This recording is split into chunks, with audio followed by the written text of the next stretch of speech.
High, আজ আমরা অর্ধনারীশ্বরের একটা ছবি এঁকেছি, যেখানে শিব ও দেবী পার্বতী এক দেহে অর্ধেক রূপে বিরাজমান।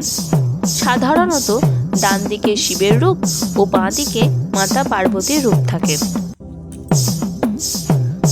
অর্ধনারীশ্বর আমাদের শেখান এ জগতে কোনো কিছুই একা সম্পূর্ণ নয়। শিব ছাড়া শক্তি নেই, আর শক্তি ছাড়া শিবও নিষ্প্রাণ। আর এই দুটো অংশের মাঝের যে রেখাটা, সেটা আমাদের মনে করিয়ে দেয় পুরুষ ও নারী আলাদা হলেও তারা পরস্পরের পরিপূরক। এই রূপেরই মূল বার্তা হলো সমতা, ইকুয়ালিটি। এখানে কেউ বড় নয়, কেউ ছোট নয়, পুরুষ ও নারী উভয়ই সমান গুরুত্বপূর্ণ। আজকের সমাজে যেখানে বৈষম্য এখনও বিদ্যমান, সেখানে অর্ধনারীশ্বর আমাদের শেখান সম্মান, সহাবস্থান ও ভারসাম্যের মূল্য।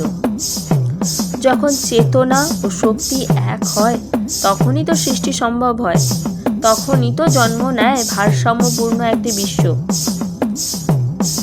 এখানে আমি যে ছবিটা এঁকেছি, সেটা শুধু একটা দেবতার রূপ আঁকিনি। আমি চেষ্টা করেছি তুলে ধরার সমতা, ভালোবাসা ও ঐক্যের বার্তা। শক্তি কখনো দুর্বল নয়, আর চেতনা কখনো একক নয়।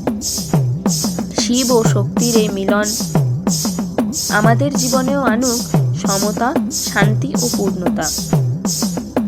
যদিও এই ছবিটা আমি একা আঁকিনি, এতগুলো কথা আমি বললাম একা একাই। আমার সাথে আমার বোনও আছে। হাই, আমি অনুষা। আমরা দুজনে একসাথে ছবি আঁকি।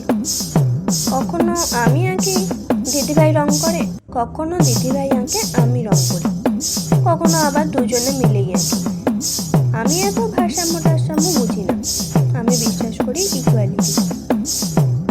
আমাদের আঁকা যদি তোমাদের ভালো লাগে তাহলে লাইক করো। আর এটা হচ্ছে গিয়ে ছবির প্রথম অংশ। খুব তাড়াতাড়ি আমরা দ্বিতীয় অংশও নিয়ে আসবো। এরকম ছোট্ট ভিডিও দেখতে যদি তোমাদের ভালো লাগে তাহলে কমেন্ট করো। ও হ্যাঁ, আর এটা আমাদের হচ্ছে প্রথম ভিডিও,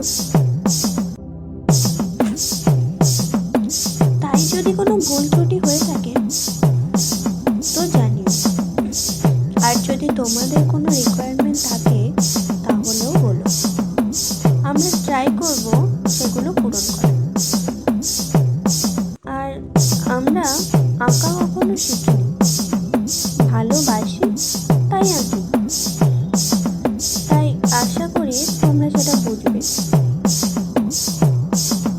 তো আজকের মতো এখানে, এর পরের অংশটা খুব তাড়াতাড়ি আনার চেষ্টা করব।